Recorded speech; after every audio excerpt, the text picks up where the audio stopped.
Bonjour, dans une vidéo précédente, j'ai travaillé sur les augmentations et les diminutions et sur la notion de coefficient multiplicateur qui va avec. Donc j'avais prévu de travailler sur les évolutions successives, c'est-à-dire lorsque on applique plusieurs fois des augmentations ou des diminutions. Et qu'est-ce qui se passe en réalité au global? Donc là, j'ai donné un exemple. Un article augmente de 10% puis de 20%, de combien a-t-il globalement augmenté?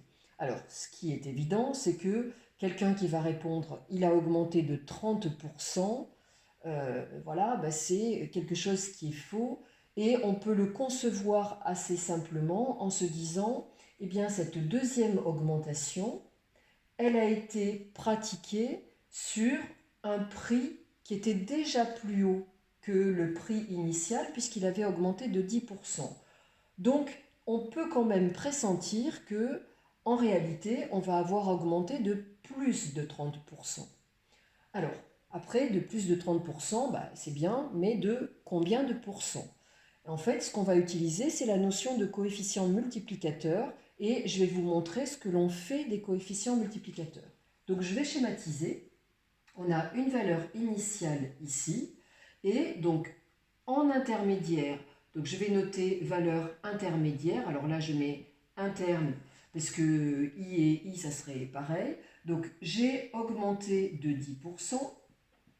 Voilà, et je sais que augmenter de 10%, ça revient à multiplier par 1 plus 10 sur 100, c'est-à-dire par 1,1. Ma valeur finale, eh bien, ici, la valeur intermédiaire, je l'ai augmentée de 20%. Augmenter de 20%, cela revient à un coefficient multiplicateur qui est de 1 plus 20 sur 100, donc qui est de 1,2.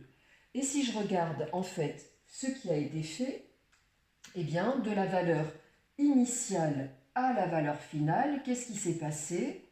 J'ai multiplié par 1,1 et ensuite j'ai multiplié par 1,2. C'est-à-dire en fait que le calcul qui a été effectué est le suivant, fois 1,1 fois 1,2.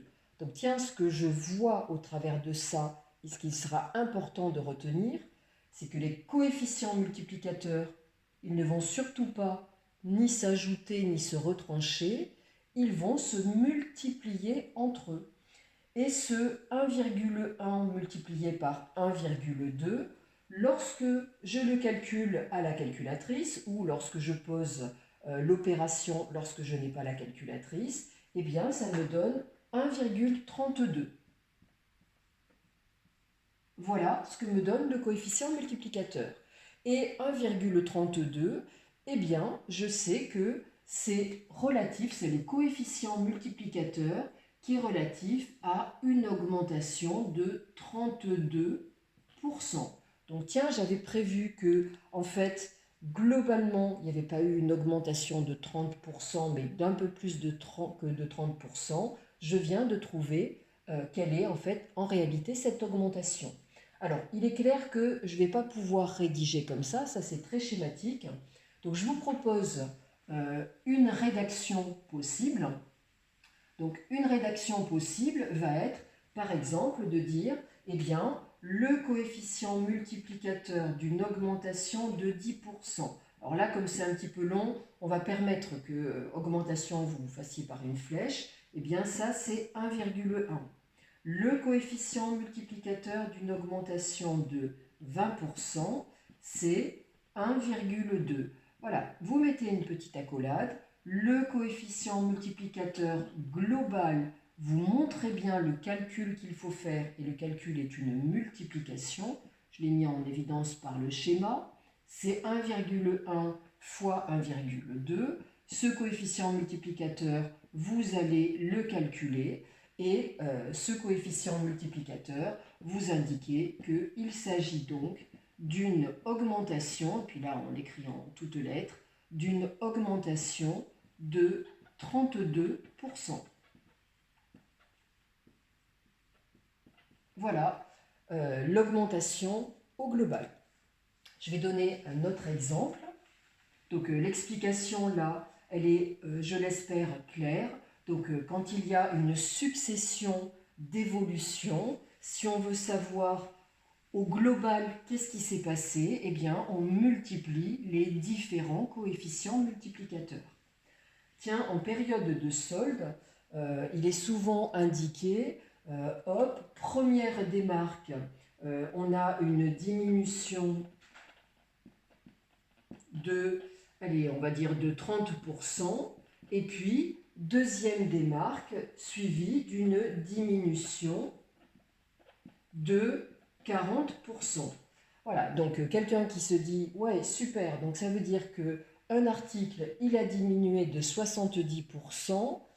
Voilà, il y a un manque de réflexion là-dessous, parce que cette diminution de 40%, elle s'est effectuée sur un prix qui était déjà plus bas qu'au départ. Donc là, on peut se dire, c'est certainement pas de 70%, mais de moins que 70%. De combien? Donc là, j'ai bien dit diminution de 30% suivie de diminution de 40%.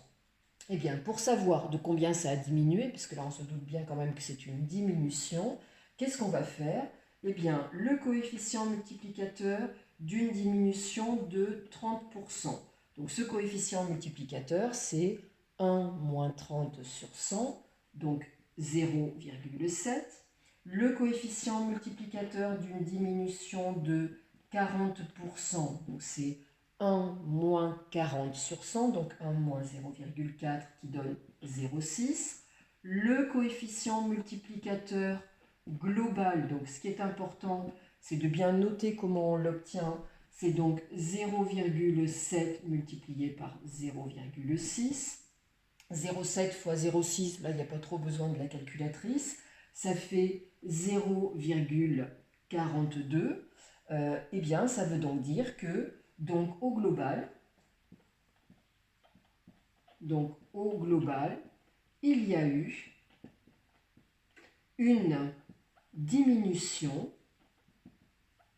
puisque le coefficient multiplicateur est plus petit que 1, une diminution de combien? Alors, je rappelle que pour trouver de combien est la diminution, eh bien, qu'est-ce que vous faites? Vous prenez ce 0,42, vous venez enlever 1 et vous faites fois 100, donc vous mettez bien les parenthèses, hein, ça c'est impératif. Vous trouvez un nombre négatif, et bien c'est pas grave, ce nombre négatif va indiquer le phénomène diminution, donc on va le faire disparaître tout à l'heure.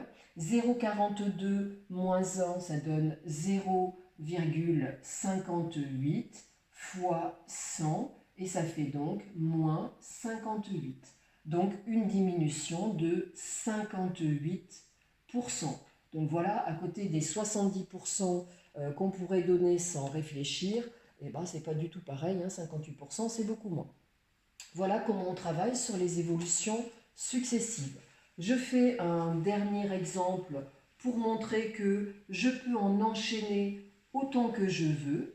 Donc tiens, par exemple, si on me dit on augmente, alors je vais l'écrire en version schématique, on augmente de 30%, puis on diminue de 30%, puis on augmente de 15%, puis on diminue de 20%. Qu'est-ce qui s'est passé au global? Alors, si on n'avait pas les coefficients multiplicateurs, ça ne serait pas très marrant, cette histoire-là. Donc, on y va. Le coefficient multiplicateur d'une augmentation de 30%, eh bien, je sais que c'est 1 plus 30 sur 100, donc 1,3. Le coefficient multiplicateur d'une diminution de 30%, je sais que c'est 1 moins 30 sur 100, donc 0,7. Alors attention, quand on augmente de 30% et quand on diminue de 30% juste après, on ne revient pas à la case départ. Il suffirait ici de multiplier ces deux coefficients multiplicateurs et de voir que ça ne donne pas 1. Donc il y a augmentation ou diminution.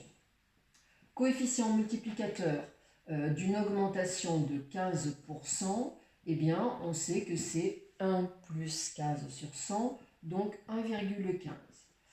coefficient multiplicateur d'une diminution de 20%, eh bien on sait que c'est 1 moins 20 sur 100, donc 1 moins 0,2, donc 0,8. Voilà, tout ça, ça s'est enchaîné. Hop, on fait le coefficient multiplicateur global. Et ce qui est important, c'est de noter son calcul. J'insiste bien. On multiplie les coefficients multiplicateurs entre eux. Hors de question de les additionner ou de les soustraire ou je ne sais quoi. Voilà, on prend la calculatrice. Alors attention, on n'approxime pas. Donc là, il va y avoir un certain nombre de chiffres après la virgule. Ben, tant pis, on les garde. Hein, on ne va pas s'amuser à approximer un coefficient multiplicateur. Voilà, donc ça nous donne 0,8372. Donc tiens, c'est un coefficient multiplicateur qui est plus petit que 1. Donc pour trouver de quoi il y a eu diminution, donc il s'agit, donc on sait déjà qu'il s'agit d'une diminution, donc au global, et une diminution de combien de pourcents? Donc je rappelle, on prend ce nombre-là, voilà, hop, je vais le faire ici, on prend ce nombre-là, 0,8372, hein, qu'on n'arrondit pas. Donc si vous avez un quotient qui ne donne pas une valeur exacte, ben, vous gardez un quotient dans certains exercices. Voilà. Le mieux, c'est de ne pas arrondir dans les intermédiaires, on n'arrondit que à la fin. Donc on prend ce coefficient multiplicateur, on fait moins 1 fois 100. Donc ça donne moins 0,1628 fois 100. Je rappelle que ce moins indique bien la notion de diminution et nous, on va le faire disparaître lorsqu'on va donner le pourcentage de diminution. La multiplication par 100 pousse la virgule de 2 crans vers la droite, donc ça fait moins 16,28 et donc diminution de 16,28%. Voilà comment on travaille sur les évolutions successives en multipliant les coefficients multiplicateurs. Donc ce qui est impératif, c'est d'avoir déjà compris comment on obtient un coefficient multiplicateur pour une évolution simple, et ensuite pour les successives, bon, on multiplie ces coefficients multiplicateurs et on en revient à, donc quand il est plus grand que 1, il s'agit d'une augmentation, et le pourcentage, c'est tout ce qui va dépasser ce 1 et que vous multipliez par 100. Et lorsque le coefficient multiplicateur est plus petit que 1, il s'agit d'une diminution. Eh bien, vous faites exactement le même calcul, c'est-à-dire vous allez chercher ce qui vous manque pour arriver à 1, enfin vous faites cette soustraction-là, vous n'oubliez pas de multiplier par 100, et le moins, voilà, vous ne vous en préoccupez pas, c'est vraiment en économie, on parle justement d'évolution de moins tel pourcentage pour parler de diminution, donc vous donnez 16,28%. Voilà, il manque à ce travail-là la notion d'évolution réciproque que je fais dans une vidéo suivante. Donc je vous dis à très bientôt. Au revoir.